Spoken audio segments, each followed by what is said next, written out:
আরজিকর কাণ্ডের প্রেক্ষিতে জুনিয়র চিকিৎসকদের লাগাতার কর্মবিরতির জেরে রাজ্যের স্বাস্থ্য পরিষেবা ভেঙে পড়েছে বলে রাজ্য প্রশাসনের পক্ষ থেকে যে বলা হয়েছে তা নস্যাৎ করে দিয়েছেন জুনিয়র চিকিৎসকরা। এক্ষেত্রে স্বাস্থ্য প্রশাসনকে দায়ী করেছেন তারা। তার কারণ কিন্তু জুনিয়র ডাক্তারদের কর্মবিরতি নয়, কারণ জুনিয়র ডাক্তারদের ট্রেনিং, তারা শিক্ষানবিশ, তাদের ইন্ডিপেন্ডেন্টলি খুব কম কাজ করারই অধিকার রয়েছে। আমাদের স্টেটে 3 টায়ার যে হেলথ সিস্টেম রয়েছে, প্রাইমারি হেলথ সেন্টারগুলো, সিএইচসিগুলো, ডিস্ট্রিক্ট হাসপাতালগুলো, সুপার স্পেশালিটি হাসপাতালগুলো, সেগুলো সমস্ত ভেঙে পড়ার কারণে, তাতে বহুদিন ধরে প্রপার রিক্রুটমেন্ট না হওয়ার কারণে যে ডাক্তারদের একটা কৃত্রিম অভাব তৈরি হয়েছে, সেই অভাবের ফলে যেটা হচ্ছে সেটা হচ্ছে যে সমস্ত স্বাস্থ্যক্ষেত্রে চাপ এসে পড়ছে 26টা মেডিকেল কলেজে, এবং সেই মেডিকেল কলেজগুলিতে প্রপার সংখ্যক ফ্যাকাল্টি না থাকার কারণে মেডিকেল কলেজগুলো সমস্ত চাপ এসে পড়ছে জুনিয়র ডাক্তারদের কাঁধে।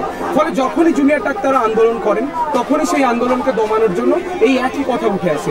আমরা জোর কণ্ঠে এটা জানিয়ে দিতে চাই তীব্রভাবে যে এই যে আজকে স্বাস্থ্য ব্যবস্থা ভেঙে পড়েছে, যদি ভেঙে পড়ে থাকে তাহলে তার দায় কেবল এবং কেবলমাত্র স্বাস্থ্য প্রশাসনের। তারা বড় বড় বাড়ি বানিয়েছে কিন্তু সেখানে ডাক্তার রিক্রুটমেন্ট করেনি, তারা গাল ভরা নাম দিয়েছে কিন্তু সেখানে পরিকাঠামো গড়ে তোলেনি।